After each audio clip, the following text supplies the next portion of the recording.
Όλες οι αμαρτίες σας έχουν πλέον ξεχαστεί.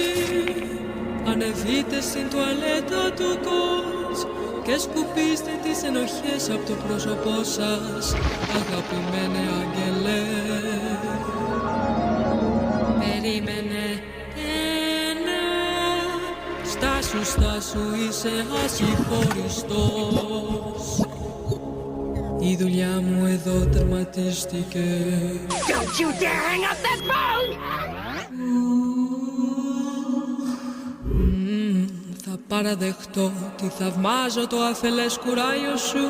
Θα σου χαρίσω μια φιλοδοξία, εντάξει, τίποτα περισσότερο.